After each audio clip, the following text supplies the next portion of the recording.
ప్రజలు ఆమోదించేటోళ్ళు అధ్యక్ష. మాటకు ముందు స్టేచర్, మాటకు వెనకాల స్టేచర్ అంటారు అధ్యక్ష. మీ స్టేచర్ పట్ల ఉన్న మీ ఆలోచన, మీ పట్టింపు ఈ స్టేట్ ఫ్యూచర్ పట్ల లేదా అధ్యక్ష? నేను అడుగుతున్నా, ఈ స్టేట్ ఫ్యూచర్ వద్దా? ఈ స్టేట్ ఫ్యూచర్ వద్దా?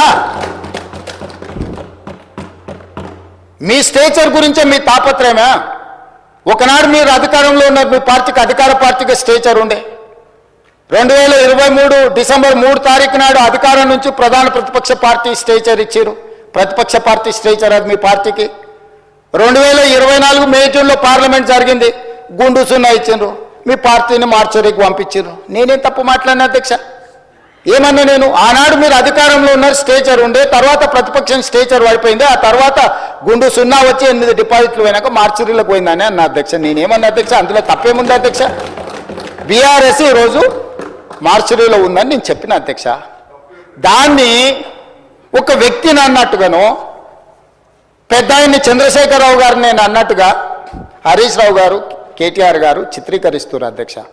అంత కుత్సిత స్వభావం నాకు లేదు అధ్యక్ష. చంద్రశేఖరరావు గారి దగ్గర ఉన్న కుర్చీని 4 కోట్ల తెలంగాణ ప్రజలు గుంజుకొని నన్ను తెచ్చి ఇక్కడ కూర్చోబెట్టారు అధ్యక్ష. ఇంకేముంది అధ్యక్ష చంద్రశేఖరరావు గారి దగ్గర నేను తీసుకోవడానికి? వారి దగ్గర ఉన్న ప్రధాన ప్రతిపక్ష హోదా. ఆ ప్రధాన ప్రతిపక్ష హోదా ఎవరికి కావాలి అధ్యక్ష? అయితే హరీష్ రావు గారు కావాలి, లేకపోతే కేటీఆర్ కావాలి. అయితే గీతే ఏదైనా కోరుకుంటే, జరగరాంది ఏదైనా జరిగితే వాళ్ళిద్దరు ఆ కుర్చీ కోసం పోటీ పడతారు. కానీ నేను ఇక్కడి నుంచి అక్కడికి పోను కదా అధ్యక్ష. నేనెందుకు కోరుకుంటా అధ్యక్ష? ఇది సింపుల్ లాజిక్ కదా అధ్యక్ష. నాకెందుకు ఆపాదిస్తున్నారు అధ్యక్ష అట్లాంటి తప్పుడు మాటలు అన్నిటినీ? నేను అట్లా కోరుకుంటలేను అధ్యక్ష. 100 సంవత్సరాలు ఆయురారోగ్యాలతో చంద్రశేఖరరావు గారు ఉండాలి, వారు ఆ ప్రతిపక్షంలో అట్లనే ఉండాలి, నేను ఇక్కడనే ఉండాలి, వారు సూచనలు చేస్తూనే ఉండాలి, నేను మంచి పరిపాలన అందిస్తూనే ఉండాలి, మా ఆర్థిక మంత్రి గారు మాకు నిధులు అందిస్తూనే ఉండాలి అధ్యక్ష. ఇది మా ఆలోచన అధ్యక్ష, ఇది మా భవిష్యత్ కార్యాచరణ. నేనెందుకు కోరుకుంటా అధ్యక్ష? నాకెందుకు? వాళ్ళు సరిపోను అన్నట్టు మళ్ళీ నేను కావాలా?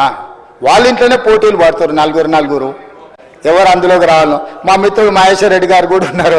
మంచి మనసు ఉంటే మాతో పాటు ఇక్కడ కూర్చుంటాడు, ఈ రోజు కాకపోతే రేపైనా. ఏమున్నది అధ్యక్ష, నాకు మంచి ఫ్రెండే, నేనేం కాదంటలేను అధ్యక్ష.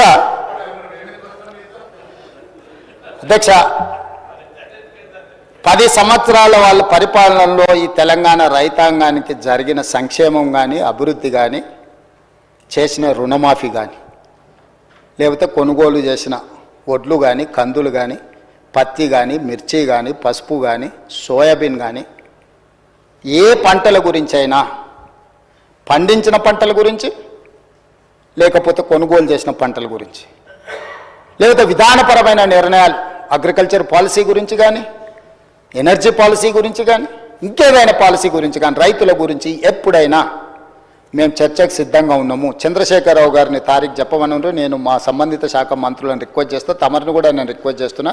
ప్రధాన ప్రతిపక్ష నాయకుడు గారు ఒకవేళ ఏదైనా సూచన చేస్తే, any specific discussion on the subject, మాకేం అభ్యంతరం లేదు అధ్యక్ష. నేను కూడా మిమ్మల్ని విజ్ఞప్తి చేస్తున్నా, రైతులకు సంబంధించిన దాని మీద వారు ఎప్పుడు అడిగినా మనం చర్చ చేద్దాం అధ్యక్ష.